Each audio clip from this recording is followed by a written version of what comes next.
acknowledge the presence of Nkosi Mtimkulu, who has joined us here. He's the king of Amatlubi and presides over the different traditional leaders in all provinces of South Africa. We thank you very much for giving us the necessary guidance, and we want to affirm that foundationally the Mayibuye Africa will involve and will always involve faith leaders, religious leaders, and royal traditional leaders in all parts of South Africa.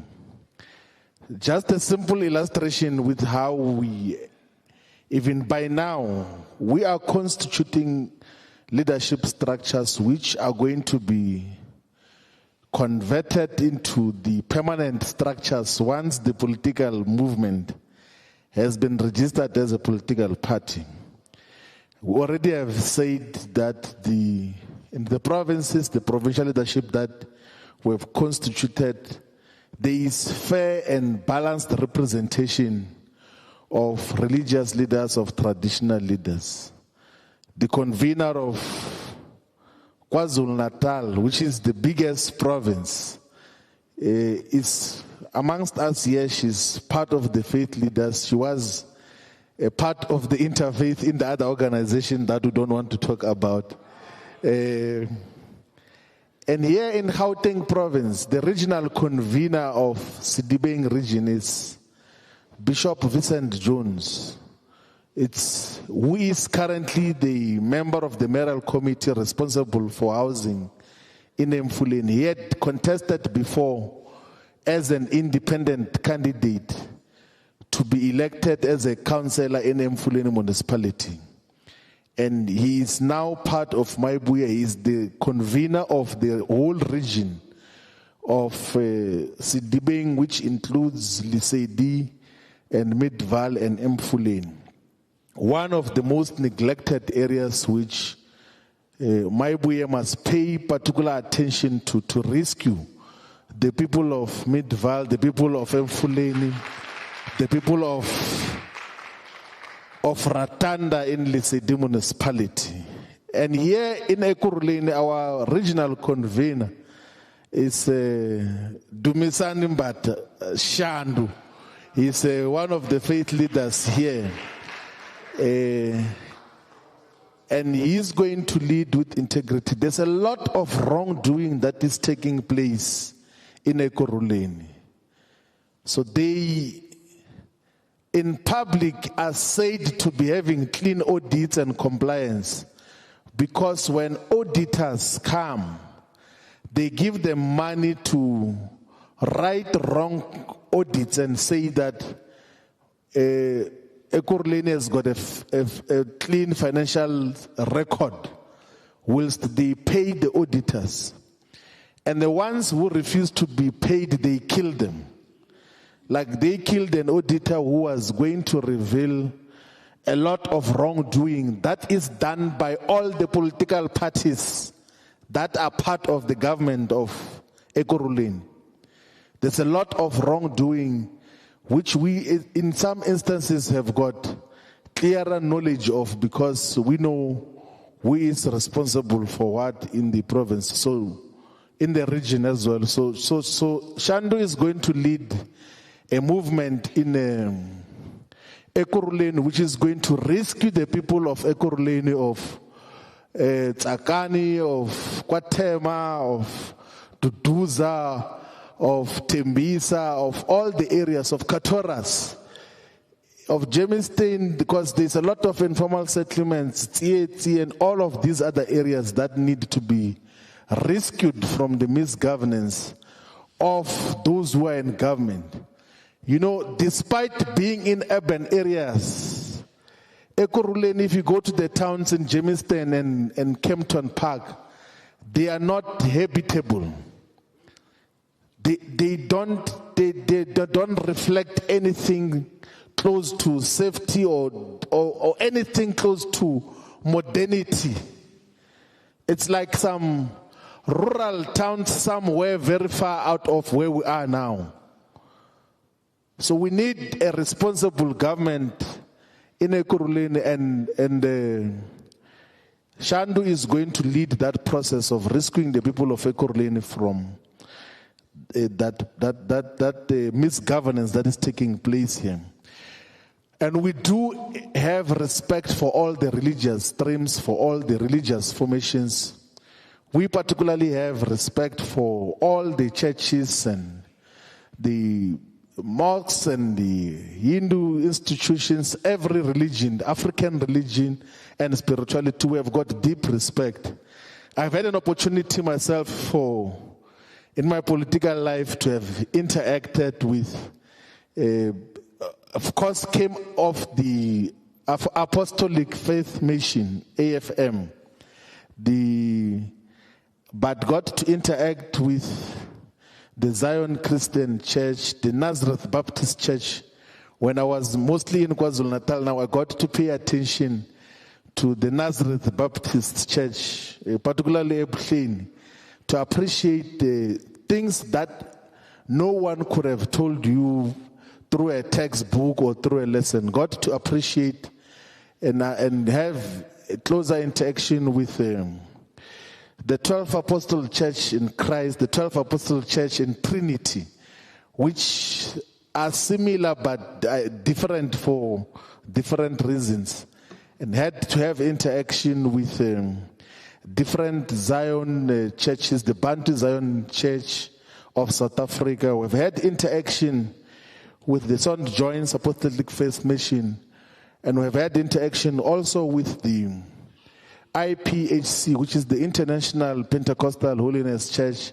We've had several interactions with different churches, and of course our Church of the Rivers of Living Water Ministries under Archbishop Zondo.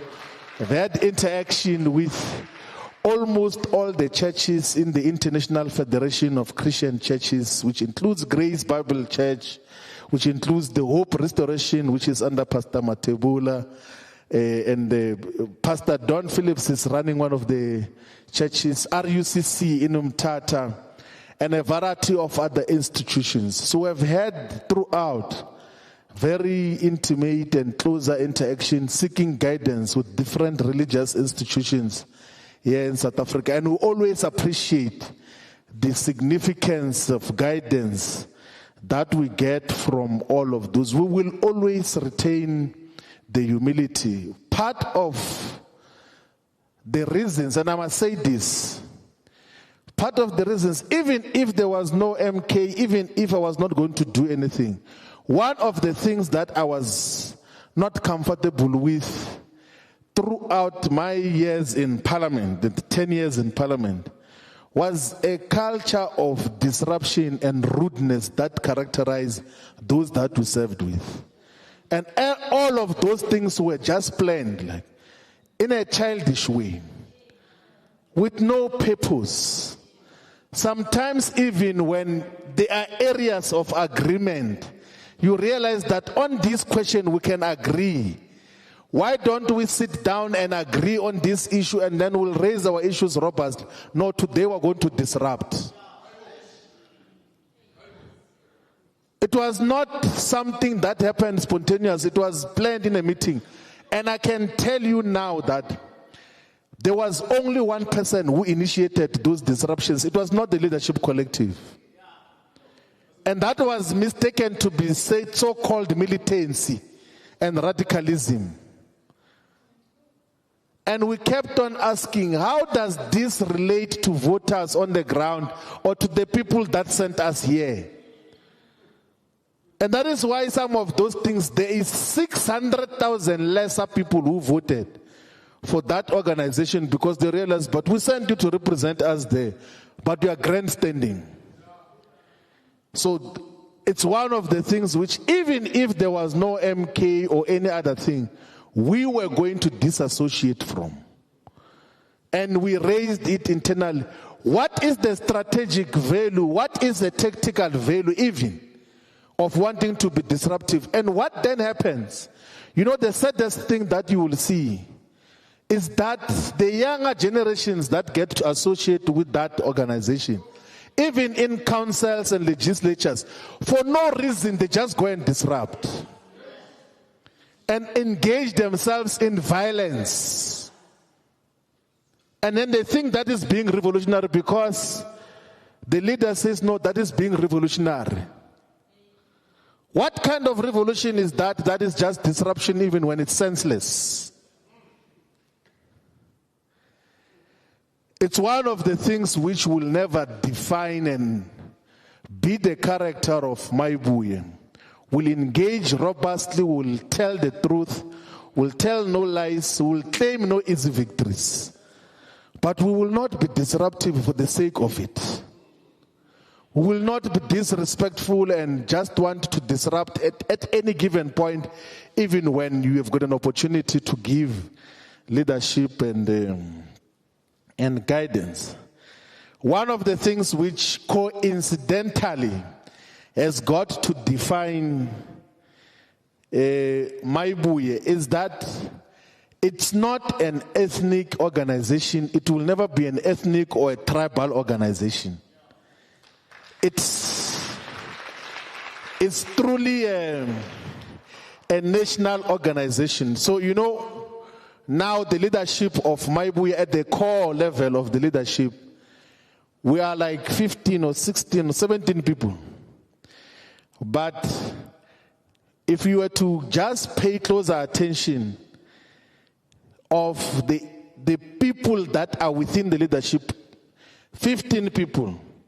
So all the languages of South Africa are represented just in the 15. Let's say we say in terms of the language composition of the Secretary General, the TG Magubane, their first language is isiZulu, and they are part of the leadership of Mayibuye. The national organizer, his first language, I understand as well as Bishop Zodo sometimes. The first language is the Sesotho, as in the Southern Sesotho, and they are part of the leadership as well. The national chairperson, the first language that she speaks is Setswana, and she's part of the leadership of Mayibuye as well.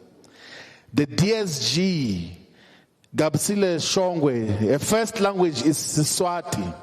She's part of the leadership as well. The other DSG, Ludalibelo, his first language is Sepedi. He's part of the leadership as well.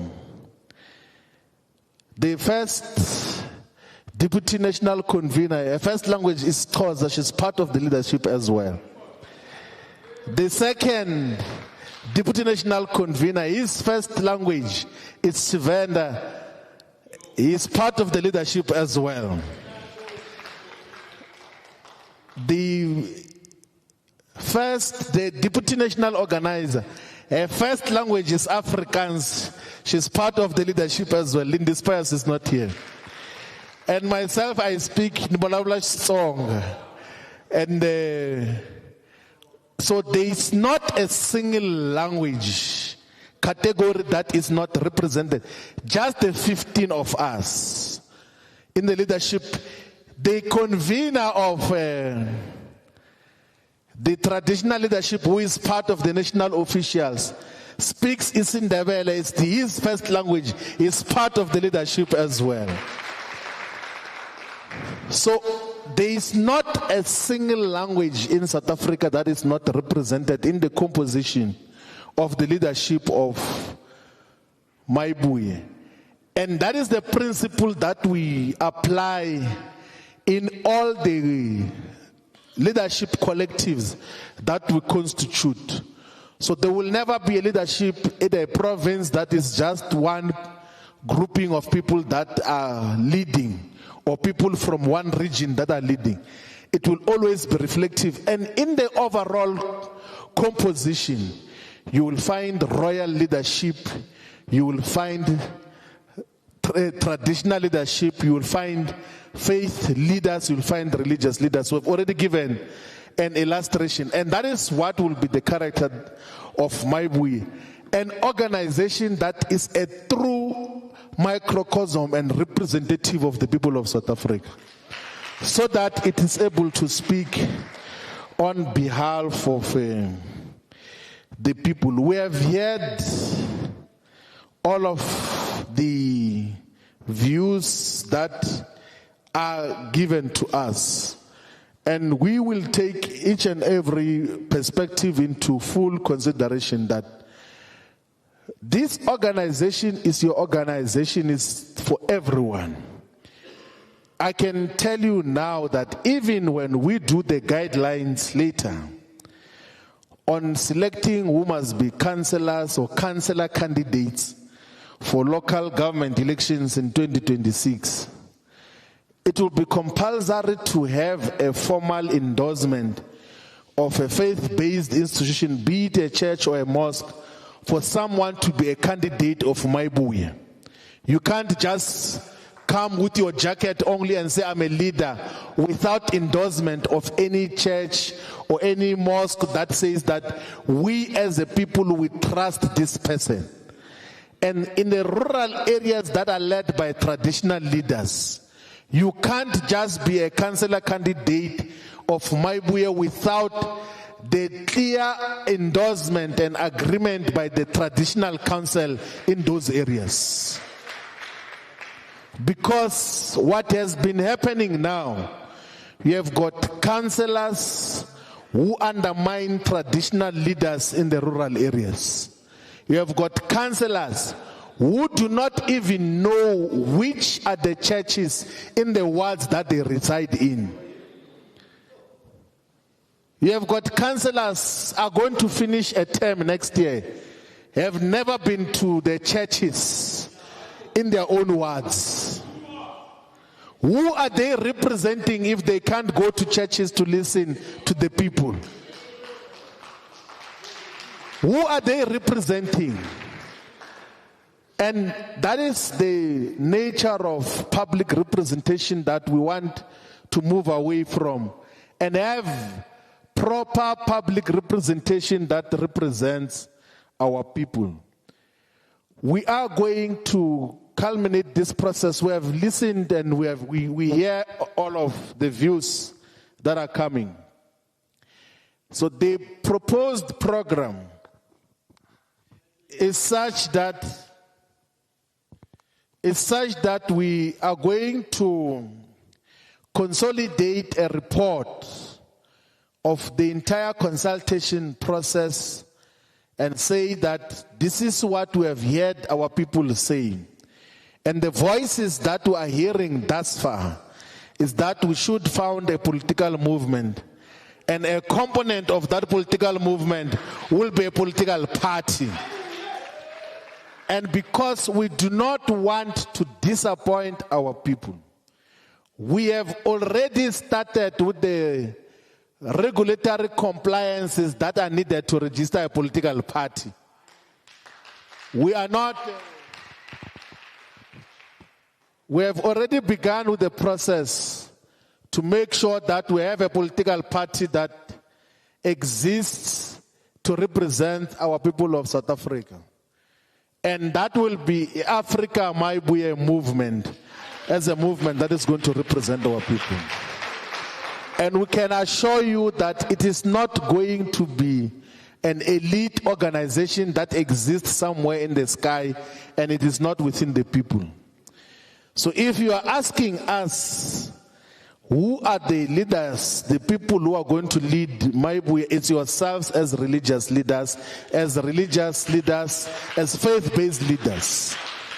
It's yourselves in the ward. The comrade says we can take ward 92. Is it 112? 92 in Johannesburg. It's yourselves who must meet. You go to the other church leaders and say, we are going to elections. Let's agree amongst ourselves, who do we feel as a candidate? And how do we support them? And then how do we work under Mayibuye to win this ward so that we know what are the issues that we have to attend to? Because a tragic thing that has been happening in South Africa is that you find public representatives who even gain the courage to relocate from areas which they are supposed to represent. They will not know if there is no water. They will not know if the transformer has died and there is no electricity. They won't feel the sewerage spillage that is defining the areas which they're supposed to represent. And that should change. We need to have public representation that is truly based amongst the people. I'm interested with what the leadership, Bishop Shabalala and the wife have said about the divine intervention approach, which is began and started in Soweto, which involves the commissioners of the police stations in Morocco and in all the areas in Soweto. I think it's a very noble idea which we must have to associate with, because some of the problems which our communities are facing, you can realize that these need divine intervention. Some of the problems which our youth are confronted with need the hand of God. Like there is no any normal solution that you can provide. And the fact that there is collaboration with other community leaders to push the divine intervention approach, it's one of the things which, even as Mayibuye, we must replicate in all parts of South Africa and inspire confidence in all corners of our country. We have got a lot of problems that our country is facing.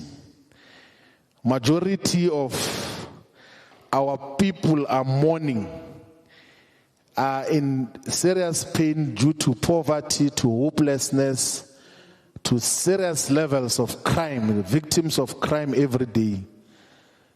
Those that are reported and those that are not reported, our people are faced with a lot of challenges.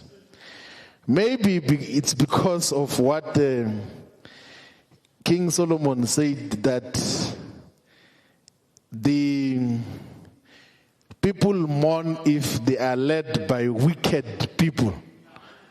Because the verse that was made reference to here says, when the righteous are in authority, the people rejoice.